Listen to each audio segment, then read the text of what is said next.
आदर्श शिक्षण समिति बाड़मेर, आदर्श विद्या मंदिरों के भैया बहनों का हार्दिक स्वागत एवं अभिनंदन करती है।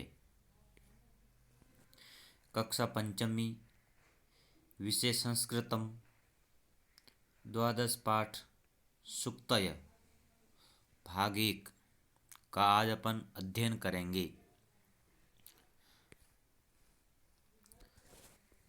कुछ सुक्तियों के अंदर आए हुए कठिन शब्दों का ध्यान करेंगे। सबसे पहले वीर भोग्या, वीरों को जन्म देने वाली, जननी माता, स्वर्गाद अपि, स्वर्ग से भी, गरीयसी श्रेष्ठ, परोपकाराय, परोपकार के लिए, सत्ताम, सज्जनों की, सत्यमेव, सत्य की ही या सत्य ही, नानृतम,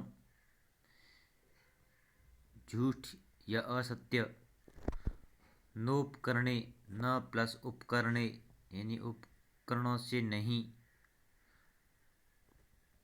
तो ये कठिन शब्द थे। इसके बाद सूक्तियों के अर्थ देखेंगे अपन।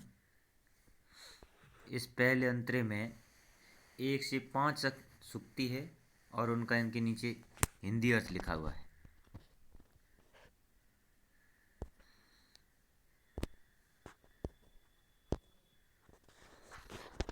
माता भूमि, पुत्रो अहम पृथिव्या, माता भूमि, पुत्रो अहम पृथिव्या, वीर भोग्या वसुंधरा, वीर भोग्या वसुंधरा, जननी जन्म भूमिश्च स्वर्गादपि गरीयसी, जननी जन्म भूमिश्च स्वर्गादपि गरीयसी, परोपकाराय सताम विभूतय, यत्र नार्यस्तु पूजन्ते रमन्ते तत्र देवताः। तो ये 5 पहले अंतरे की सूक्तियाँ और इनका हिंदी अर्थ देखेंगे अपन कि माता भूमि पुत्रो अहम पृथ्व्या, अर्थात ये जो धरती है यह हमारी माता है और हम इसके पुत्र हैं। हम इसके पुत्र हैं। अर्थात ये पृथ्वी जिस प्रकार माता की तरह हमें जो जो सुविधाएं देती है, जैसे पानी है, जल है, अन्न, छाया है, पेड़ है, पौधे, ये रहने के लिए सारे, तो इस प्रकार हम मान सकते हैं कि यह पृथ्वी है जो हमारी माता है और हम इसके पुत्र है, इसलिए तो कहा है धरती माता। फिर आया वीर भोग्या वसुंधरा, वसुंधरा धरती का अर्थ है, अर्थात वीर भोग्या यानी वीरों को जन्म देने वाली, वीर भोग्या वीरों को जन्म देने वाली या वीर प्रसूनी, वसुंधरा यानी धरती, यह धरती वीरों की भूमि है, इसको ऐसे भी मान सकते हैं। फिर जननी जन्म भूमिश्च स्वर्गादपि गरीयसी, जननी और जन्म भूमि स्वर्गाद, स्वर्गाद स्वर्ग से भी, गरीयसी यानी श्रेष्ठ है, अर्थात जननी और जन्मभूमि स्वर्ग से भी श्रेष्ठ है।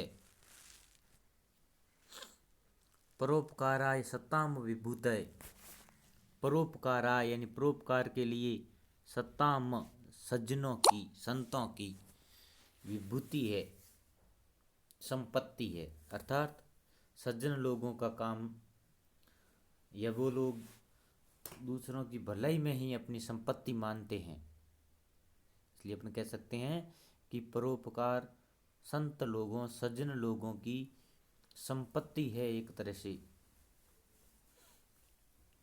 यत्र नार्यस्तु पूजन्ते रमन्ते तत्र देवताः, और जहाँ नारियों की पूजा होती है, अर्थात जिस घर में या जिस देश में, जिस समाज में नारी की पूजा होती है, पूजा का अर्थ यहाँ है सम्मान से, जहाँ नारियों को सम्मान दिया जाता है वहाँ देवता भी निवास करते हैं, इसलिए तो नारी को अर्धांगिनी कहते हैं।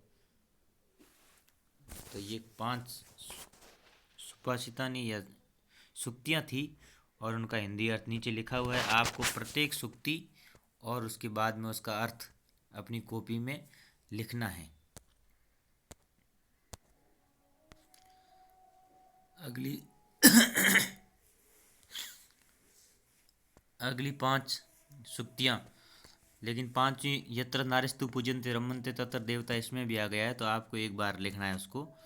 और 6ठी सूक्ति देखेंगे, अक्रोधेन जयेत क्रोधम सत्यमेव जयते नानृतम क्रिया सिद्धि ही सत्वे भवति महताम न उपकरणे उद्यमेन ही सिद्ध्यन्ति कार्याणि न मनोरथे। और अंतिम में सर्व पर वंशम दुखम सर्व आत्म वंशम सुखम। तो 6 नंबर सूक्ति देखेंगे।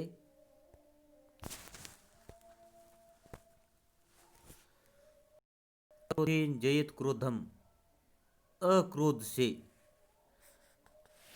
क्रोध पर जीत सकते हैं, अर्थात शांत रहकर शांतिपूर्ण तरीके से अपने दिमाग को ठंडा रखकर किसी भी तरह से कह सकते हैं कि ये युक्तियां अपनाकर अपन क्रोध को है वो जीत सकते हैं, क्रोध पर विजय पा सकते हैं।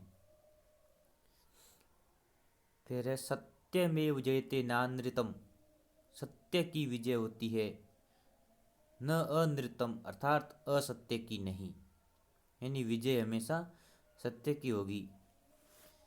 इसलिए अशोक चक्र में भी नीचे लिखा हुआ देखा होगा आपने, सत्यमेव जयते, सत्य की ही जीत होती है। और अपने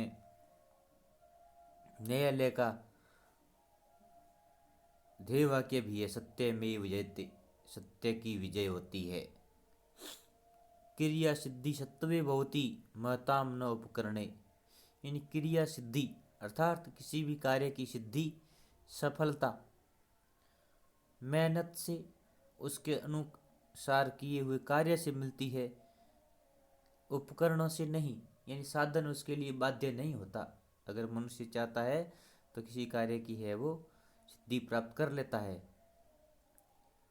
इसलिए उपकरण उसके लिए है कोई मायने नहीं रखता। यानी अर्थात कार्य की सिद्धि के लिए मेहनत को लगा दी है, न कि उपकरण को। उपकरण एक बहाना है। उद्यमे नि सिद्ध्यन्ति कार्याणि न मनोरथे, इसमें भी बताया है कि उद्यमेन यानी उद्यम यानी परिसर, परिश्रम से कार्य सिद्ध होते हैं, मेहनत से कोई कार्य में सफलता मिलती है, न मनोरथे केवल कल्पनाओं से या इच्छाओं से नहीं।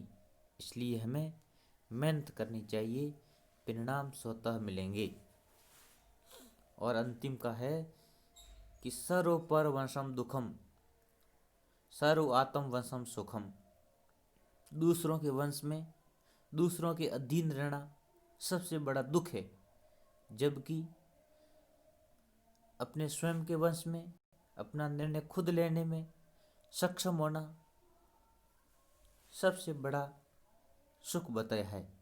इसलिए अपने कार्य पर विश्वास करें, दूसरों के अधीन न रहें, और भैया विशेषकर अपना कार्य स्वयं करें, या भैयाओं के लिए अगर छोटे स्तर पर सोचें तो वे कार्य अपना स्वयं करें, दूसरे भैयाओं के अधीन नहीं रहेंगे। वो कॉपी लाएगा मैं काम करूँगा, वो लाएगा तो मैं करूँगा, मेरे खुद के वंश में रहो, अपना स्वयं जितना हो सके स्वयं कार्य करो।